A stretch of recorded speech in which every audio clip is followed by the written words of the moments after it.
Welcome back to the Speed Shop, guys. I got some cool stuff today. As promised, I think it was last week I said it, I should have the A-arms back, and they're here.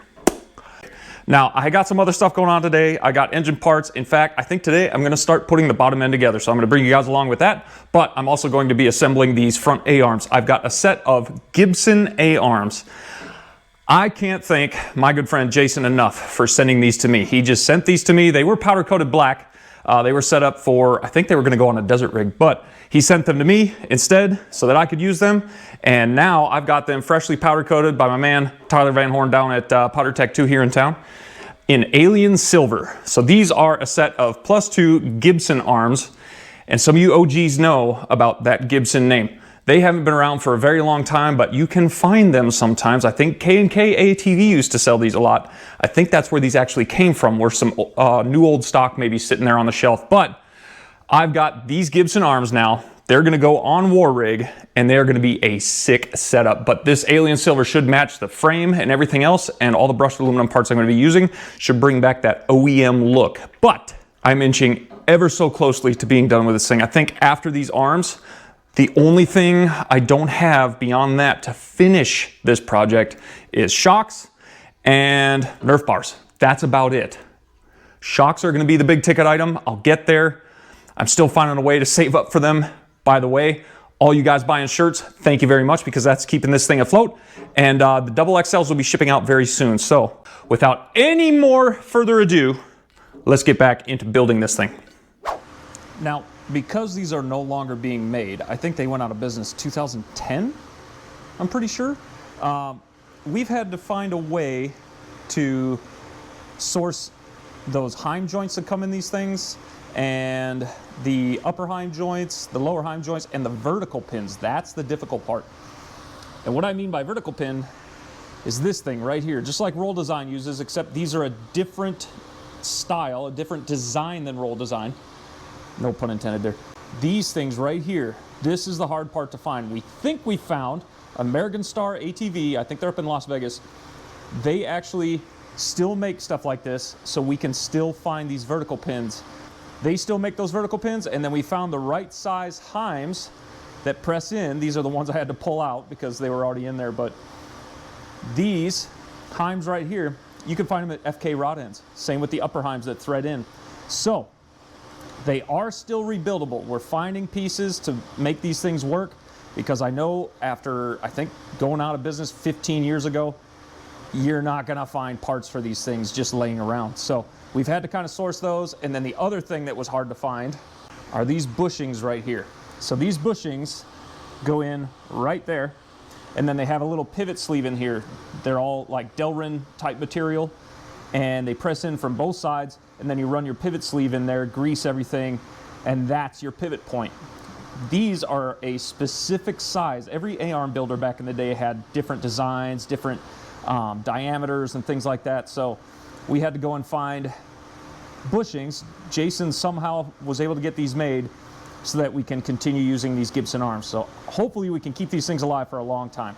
But that's part of what I'm doing today. I'm gonna put these things back together, and then I'm gonna mount them on the machine, and I can also put on the front hubs and spindles, because I just got done popping some fresh Boss bearings in there. Those are ready to go. I cleaned them up. They look immaculate. It's probably the cleanest set of 0405 spindles and hubs I've ever seen. Somehow I lucked out and found those. Those are just an eBay find, rebuilt, ready to go. So once the arms are on, I'm gonna mount those up. And here's what I mean by extremely clean 0405 hubs. I mean, they came pretty much that clean already. Still have the OEM rotors on them, hardly used. There's a little bit of brake wear, but not bad. I'm still gonna use them. Extremely clean spindles. I got lucky with these, and I just put fresh bearings in there, new seals, greased them, and then I even cleaned those spindle nuts, and they still look factory fresh, just about. New cotter pins, and these are ready to go. So once the arms are on, we're gonna mount these up.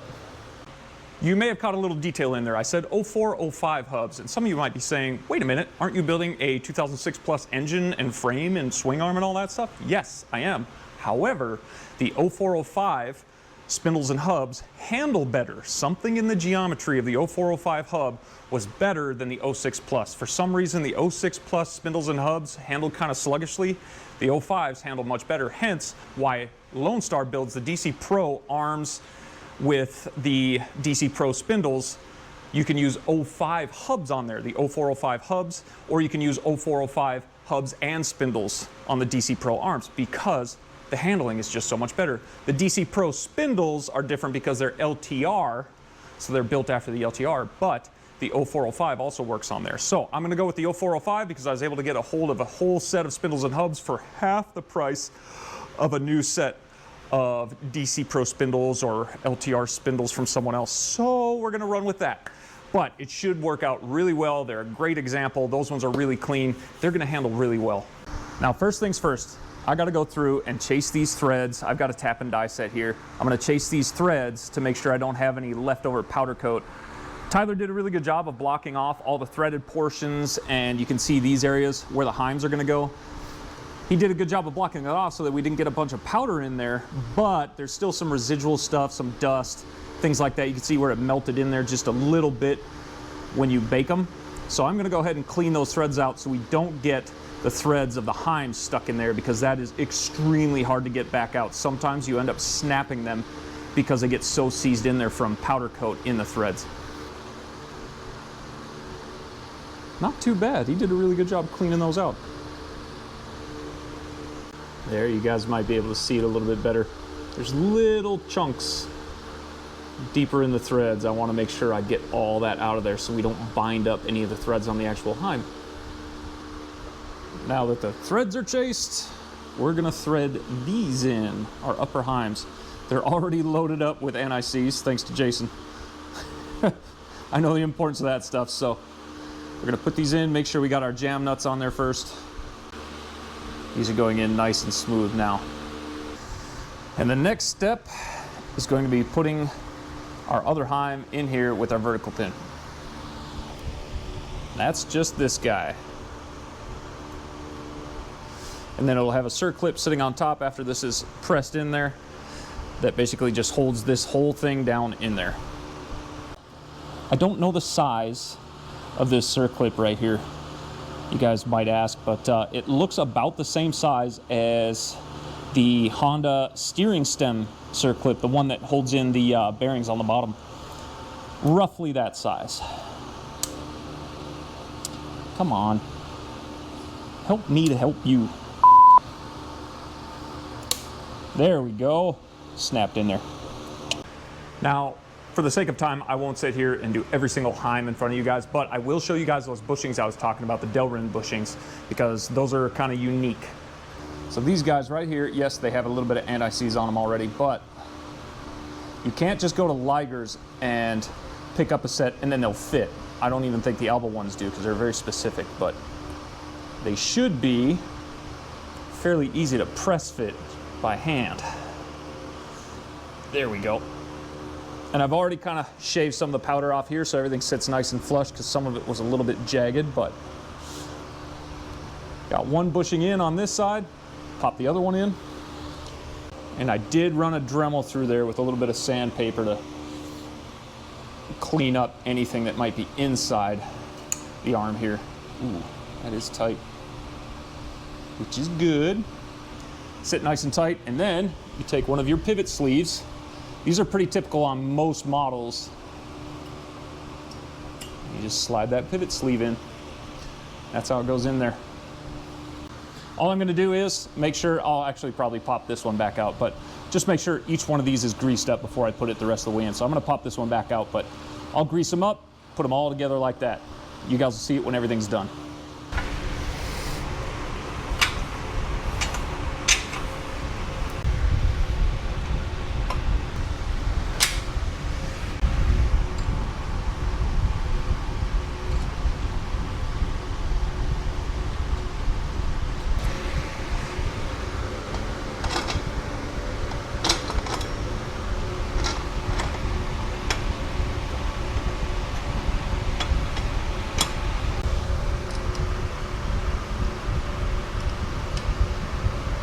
Now, just for my own amusement, I'm gonna put the front wheels on too.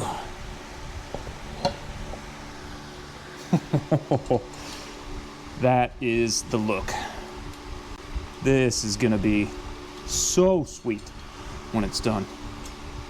Oh, this one's gonna bring back a little bit of nostalgia with all the colors. Between the red and the blue, all the gold.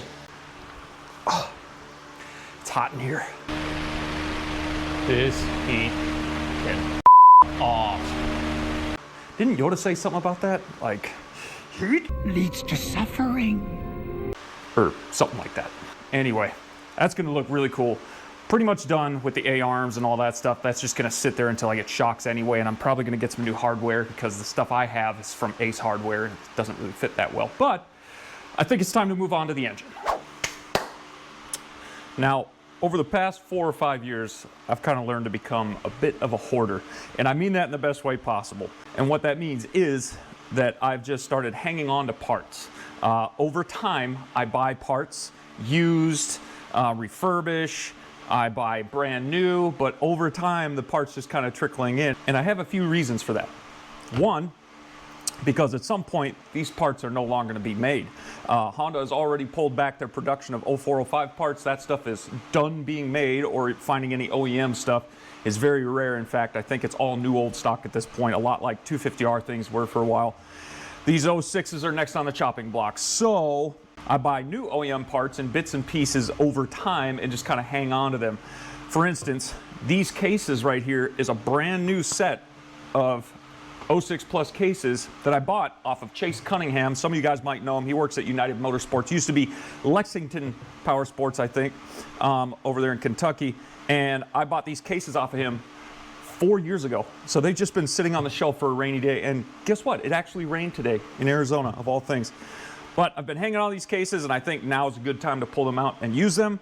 Another thing I've learned to do, if you go on places like JDH Racing, JSD Machine Works, Rocky Mountain, you can find tons of OEM parts, but I hang on to that stuff because at some point down the road, I'm gonna need it. Another thing I like to hang on to is like old clutch baskets.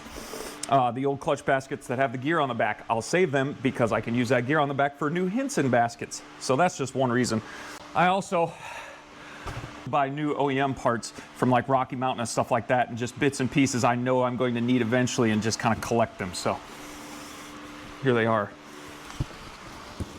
With all that being said, we're gonna go ahead and start popping bearings into this thing. Now, one thing you guys gotta make sure you're doing if you're going through like your old cases, the old cases I still have, they're in great shape. I just wanted to use these brand new ones because then I can just go ahead and put bearings straight into them. I don't have to necessarily disassemble the old ones that much.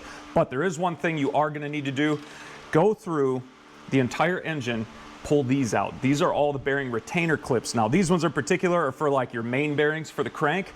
There's also a ton of little ones around, like the bearings for your counterbalancer. There's little retainers on your transmission bearings. There's all kinds of those. So go through the cases first, pull all those out, especially if you're reusing those cases, because when you go to pop a bearing out, you'll actually bend those retainer plates. Ask me how I know that. And you'll either strip threads or you'll bend the retaining plate, and then you got to wait for one in the mail because you got to order a new one of those. So just go through, make sure you got them all pulled out. You guys can see all the bolt holes for them throughout the case. Just get them out, start with blank cases, and then you can build from the inside out. So that's what we're going to do. We're going to use a little heat.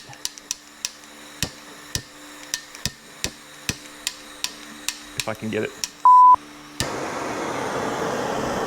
There we go.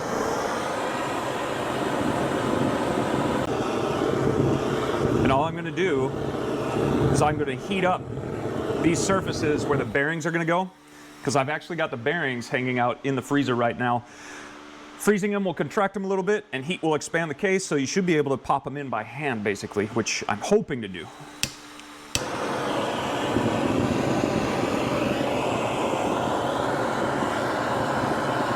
Also, when you put these in there, especially these main bearings, they have this little recess on them. You want that to face up, because that's where the retaining plates are going to bite.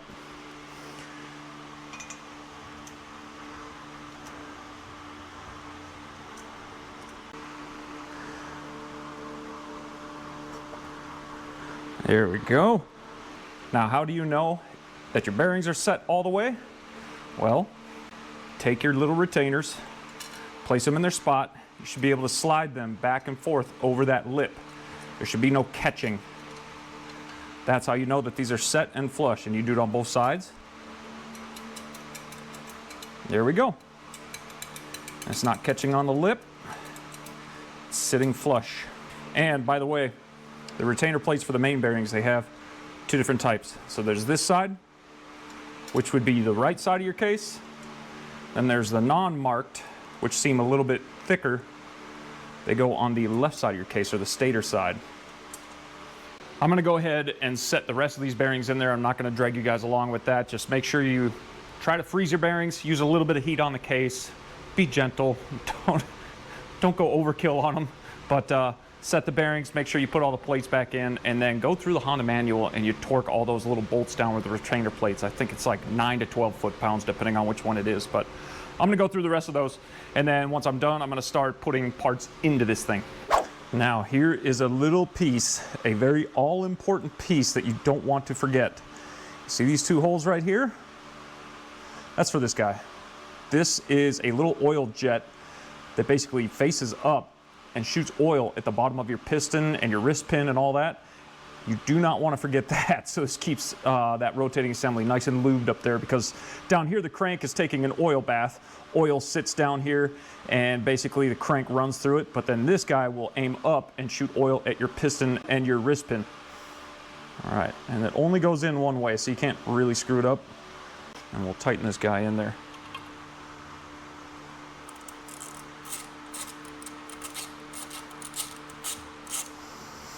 It's very easy to overlook that. You may get everything in there and then kind of look over and go, wait, what are those holes for? Well, that's what it is. It's just your little oil squirter right there. And here is one odd duct bearing. So this is your counterbalancer bearing for the stator side, basically. So your flywheel would be in this chamber right here. This is where your counterbalancer comes through, and this one actually takes this little internal circlip. That one will go in there, and then a seal will sit on top of this one. But everything else pretty much has a retainer plate and a bolt. A couple don't, but then this one has a little internal C-clip. Pop that back in there.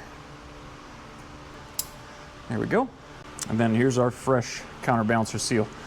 There's a little bit of exposed metal on the back side. That's the side that will face towards the case.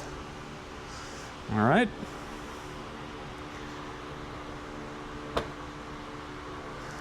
I need to make a steel workbench because stuff is bouncing all over this one.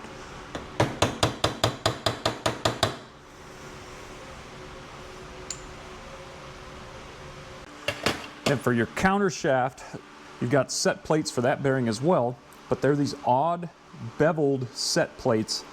Obviously they kind of go that one way because they have these tapered screws with a T30 bit that goes into those. So I'm going to Loctite these and then put those in. By the way, if you guys are wondering where I'm getting all these torque specs from, here's on manualslib.com, but you got the Honda TRX 450R, and then once you go in here, it will actually tell you by year. So this one says 0405 and then after 06. That's what it'll tell you for the two different years. You've got like your balancer shaft, lock nut, and all those things, clutch spring bolt. Every single torque value is in here. It tells you how many bolts there are. There's your quantity, the threads, and then it'll tell you torque, but make sure you read the second number because the first one is Newton meters. The second one will be foot-pounds. So always read that last number. I've made that mistake before, but everything's in here and you can separate it, you know, page by page. It'll tell you what you're on, electrical, your ignition system. So this is a very useful tool on manualslib.com. So for instance, right here, counter shaft bearing set plate torque screw after 05. That's exactly what we're looking at here. That goes to 9 foot-pounds. Perfect. There we go. Flip it over. Now the cases are pretty cool. I even went through, read all the part numbers, found it, and then like labeled these things. Makes it a lot easier when you're storing them for a long time because you'll forget real quick where these go.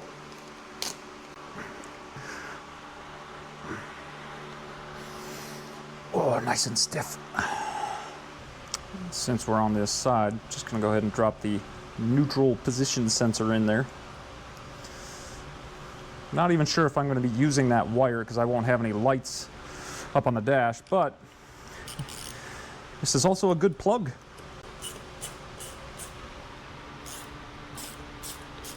And way down in the bottom here, that is your oil pickup seal. Basically, your oil pickup will sit here. There will be another rubber gasket around it, and then you put the other end in there. So one of the bearings that lasts a really long time is this guy right here. It's the bearing that the shift drum sits in. It's got a red backing plate on the other side that faces all the way through. But I'm going to hang on to this one. I just pulled it from the other case and popped it right in here. And we're going to save that one because there really isn't a whole lot of force on this one. And I think I just replaced it on the other engine. Now that I have all the bearings in there and the set plates on, the next thing I got to do is actually apply this guy. So this is an e-start case. Obviously, this is 2006 plus cases. They came with starters or kickstart options from the factory up till 09 or something like that. But remember, I'm going to make this a kicker engine, so you get this factory plug, fits in right here. However, I don't trust it to just plug in there. I'm going to use a little bit of high heat silicone gasket maker and then pop this bad boy in there. We're going to pop this guy in there. Goes in pretty easy, that's why I didn't trust it. I just made sure the face was really clean, wiped any excess off, and then we're going to set it in there, and then that gasket maker can dry. That is a high heat and chemical resistant gasket maker, so it should do fine in there with all the transmission fluid and everything running around in there. I also wanted to glue it down a little bit so it doesn't pop out under pressure. Now, something I didn't show right away, but when I put the bearings in, I always throw a little bit of oil in the bearings first before I start assembling the engine. I just want to make sure that there's oil penetrated all the way into all those ball bearings and everything. So I use this for like the main bearings because they'll be bathing in engine oil, and then I use just transmission oil for all the transmission bearings. Just something I do. I don't know if it's really that necessary. I could probably pour oil in there afterwards, but I like to just pre-soak them a little bit before I put everything in there. Peace of mind for me, I guess. And now we get to drop in all this jewelry. I can't wait to get this thing together and go ride it. Okay, make sure we're not on the wood underneath there. There we go. This is also probably the nicest thing I'll ever ride. No offense to anybody else, but this is gonna be sweet. All right, got that side in. There's our input shaft, counter shaft in there. This is gonna be sweet. Now for our shift drum. One thing I am gonna do first though, is I'm gonna get this guy set in there. This is the small shift fork. Put a little bit of oil in there too. Make sure this whole thing isn't dry.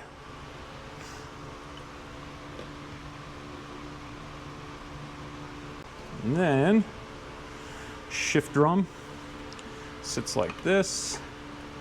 Got to get that shift fork into its slot.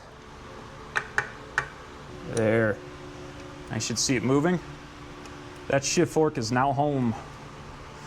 Just found it easier to do it that way so that I can slide both of these in there right after that. Now, in case you're wondering, these two shift forks actually have two different circumferences.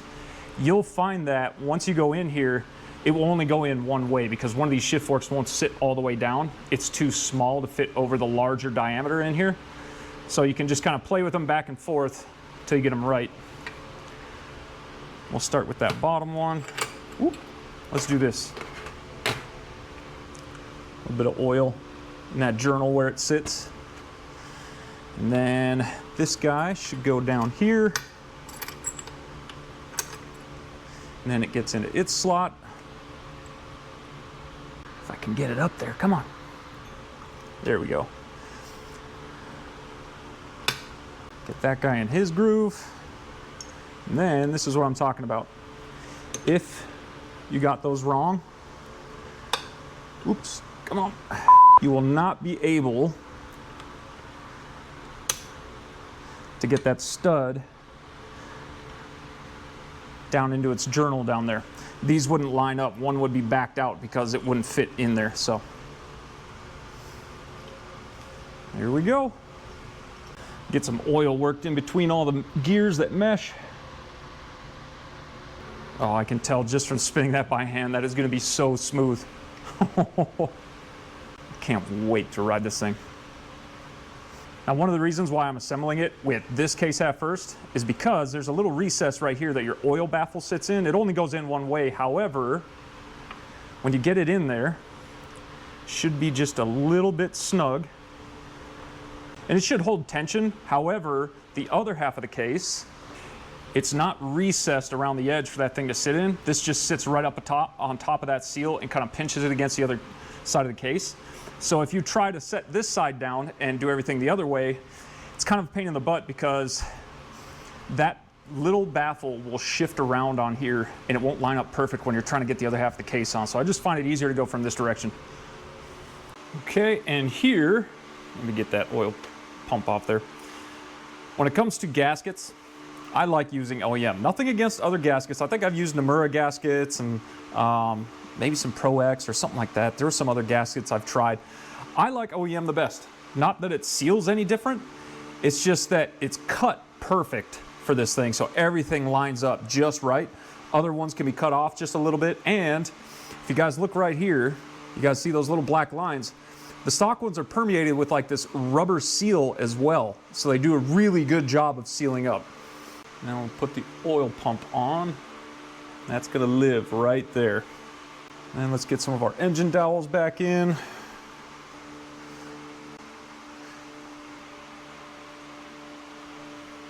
Ooh, that goes in there nicely.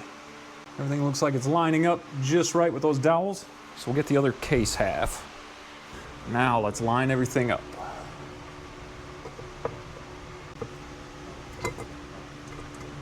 Okay. Gently. There we go. Ooh. Ooh, found just the right spot. Oh, beautiful. Oh, that was perfect. That is the smoothest I've ever had two cases mate up. Usually something's just slightly off and you have to kind of wiggle it around like the dowels and stuff like that. That was beautiful. Love that. And because I took everything out and labeled it, this is a beautiful thing to have. Just a piece of cardboard, and as you take bolts out, you can set them in however I tried to draw it out like the side of the case so I kind of know exactly where they go. But you got your center case inner bolts for in here, and then you got your center case outer bolts kind of laid out in the pattern that they would go around here. And then of course my trans drain bolts so they don't get mixed up because they are different lengths kind of all over the place. So it's nice to have this, especially labeled, just makes it a lot easier.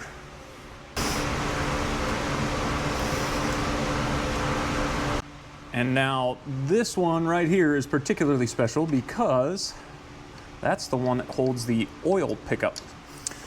What you want to do is tighten all these down just a little bit, get them snug, and then you'll probably have to torque these down a little bit before you can get this one because this one will be covered by the pickup. It's really hard to get to, so as you can see, that pickup will get in the way. There's a rubber gasket, kind of a placeholder there. Can't really get to that one with this in the way, so tighten these down, and then this is the one that has the little pickup hold down on it. And remember, the stock ones are really thin, they break a lot, so go and get yourself one of these thick ones from Jeff up at OCP. He sells these by the dozen. I mean, I got, I think, 5 of these off them last time I bought them. Now that we have all the bolts around, everything's tightened down, we're gonna move into the internal stuff. For instance, this oil pump gear. It's got this tiny little pin that goes in here. You don't want to drop it. Slides in, and then it just rides in that slot. So you just kind of line it up as best you can. And it should drop on there. And it has this itty bitty little circlip that goes around there. Do not, can't say this enough, do not lose it. And do not stretch it out a ton, because it doesn't take much to get this thing around there, but you can definitely stretch this little thing out and then it loses all its spring tension. It's just an itty bitty little thing. You just need to relieve enough tension to get it around the oil pump shaft, and it'll sit on there and hold the gear. Done. And you need to do this first because when it comes to a counterbalancer, this will sit over the top of that little oil pump gear. So you need to get this on before you throw this on. And then if you guys notice, there's an odd shape on this little collar right here, or this little machine piece. It doesn't go all the way around. It matches the case when you shove it through. So you got to look in there and you'll see the little depression to get it in there. And then this meshes with your oil pump. Ta-da! Now we're gonna get the chain guide in there.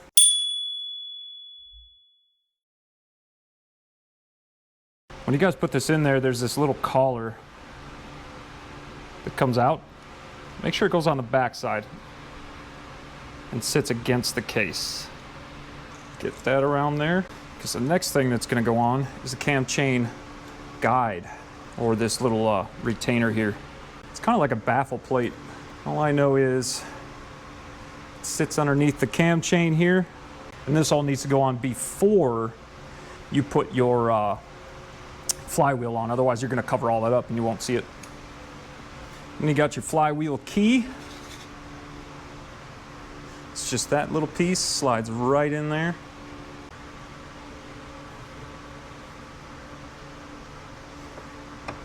There it goes. And we are keyed onto it. Washer and then the nut.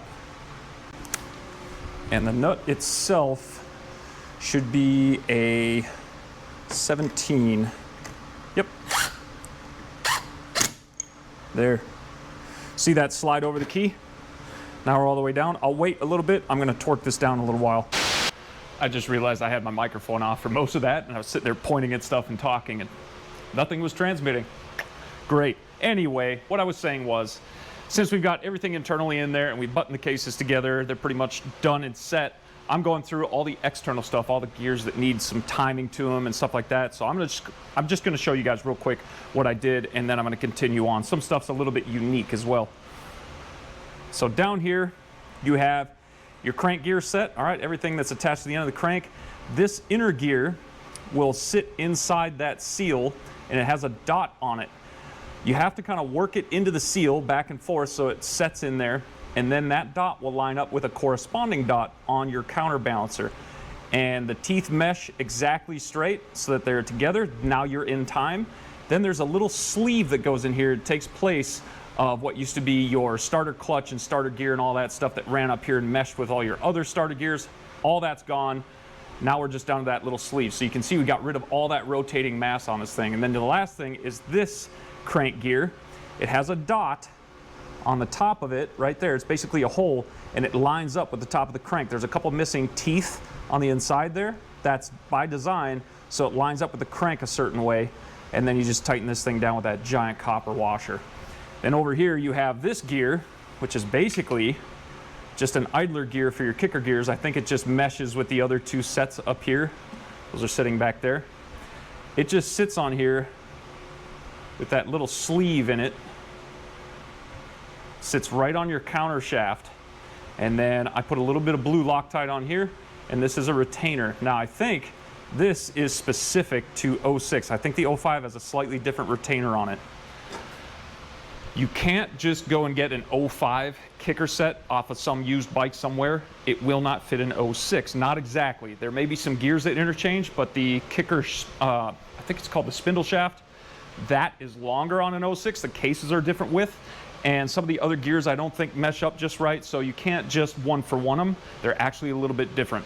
Even the kicker arms themselves are different, so be wary of that if you're going to do a kicker conversion. Now we're just going to tighten this little retainer in here. All this does is it lives right here over the top of this gear, and I think it's just to keep it from backing out into your clutch basket at all. And then it marries up to the case right here, just butts up to it. Just a little bit of blue Loctite to make sure it stays in place. I don't want it backing out or anything. It usually doesn't. Everything's fine there, but you know, knock on wood.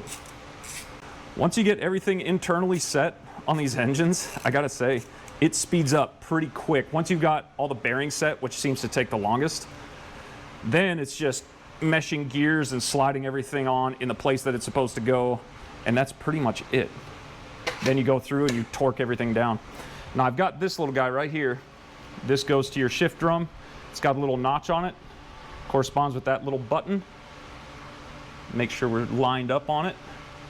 Otherwise this will not sit flush in the cases where it's supposed to. There, now it's all the way in.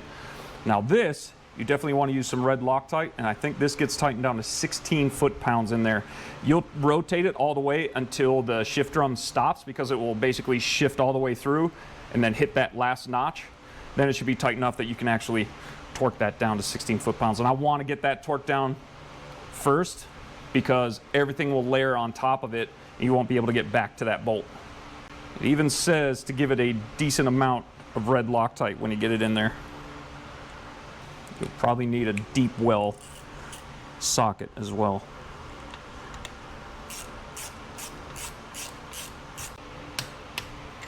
There it is. That's where it will live. Now comes one of the annoying parts. This bad boy. It's spring loaded, so it is a pain in the butt. You have to set it in the case right here. This is the wheel that you hear clicking inside the notches on the shift drum. You have to set it against this pin and then squish everything together as you tighten it in there. It can be annoying. Okay.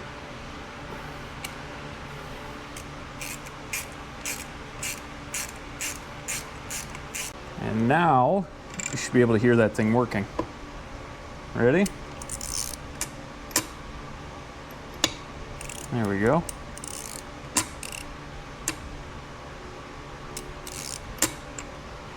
Cool. And now here comes one of the more nerve-wracking parts. These guys. So this is a shifter mechanism, and there's tiny little springs and buttons in here. I got them recessed in already. But here's the whole mechanism. So here's part of it. That's like your base plate, your set plate. This is what the shifter actually rides on. But these guys right here, you can see the little spring and button. Those operate these, the shifter pawls, all right? And I'm gonna put it together here so you guys can see what I'm talking about. These sitting here like this, you rotate those shifter pawls in, all right? Now you have to squish them so you can get this over the top, and then they sit inside there, just like that. This guy right here, you're going to set these over the top of that shift pin right there. And everything needs to be squished down so you can get it inside of the shift drum. There, see that? And then these will set right there with a couple of screws.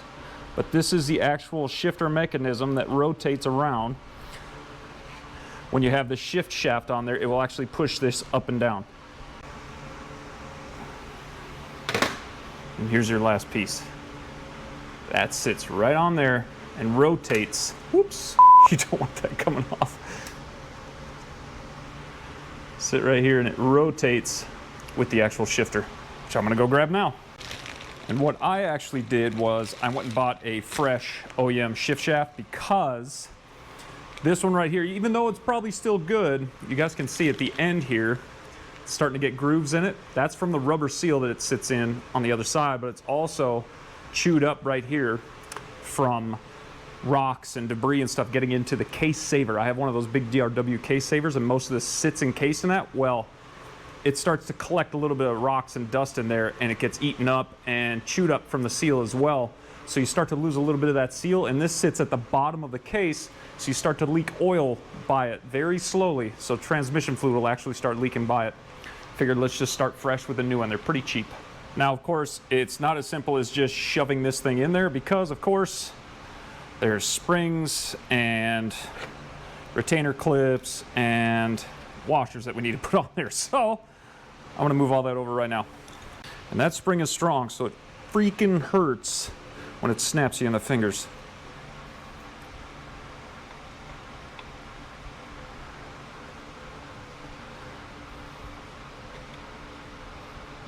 goes. Now, this sits right on our shifter. There we go. And then there's that little stud that you actually bolt into the case here. I forgot to show you guys that, but there's a stud that screws in right here, and that's what that spring rides on and helps return the shifter back to center. Now we can start putting our clutch on. Don't forget you got this spacer and that bearing. Those will go on, sit against the bearing itself. Clutch basket will ride on that, and then I'll just show you real quick. Teeth back here will actually mesh with that.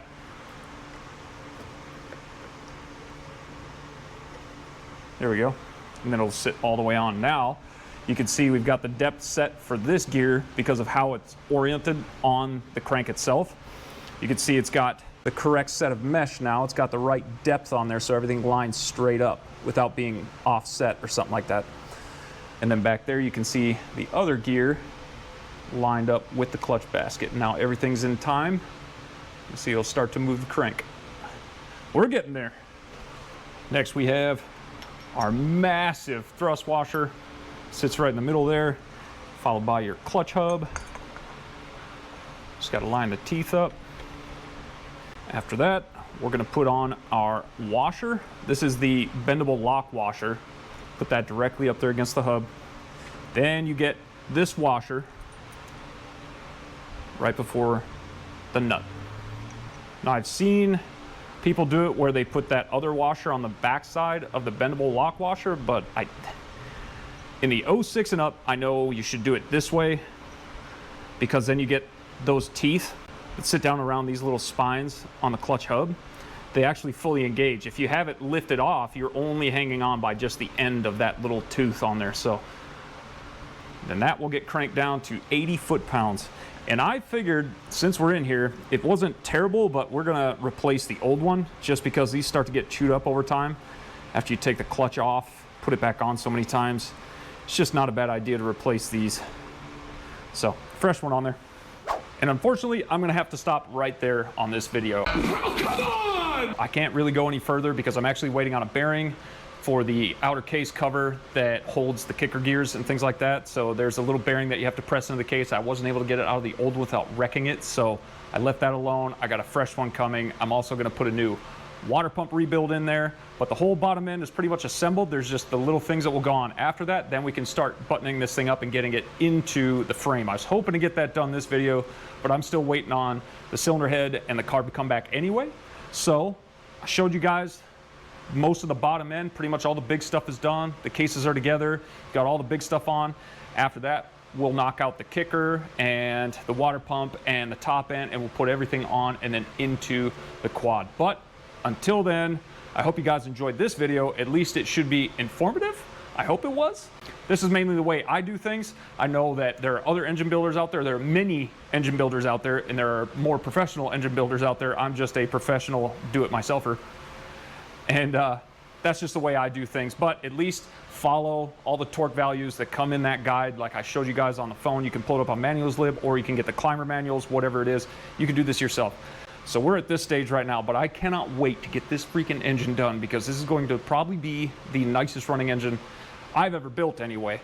I've ridden some really nice engines, but I have a feeling this one might be just a little bit better than what I've ridden so far. So anyway, come back for the next video, guys. I should have everything back, button this whole thing up, and get it into the quad, and I could probably get it running next time. I've got the exhaust sitting there, I've got exhaust gaskets, we're pretty much ready. I'm just missing those couple key things. So thanks to everybody who keeps going to the website, buying t-shirts. I've got stickers, I got more t-shirt designs coming.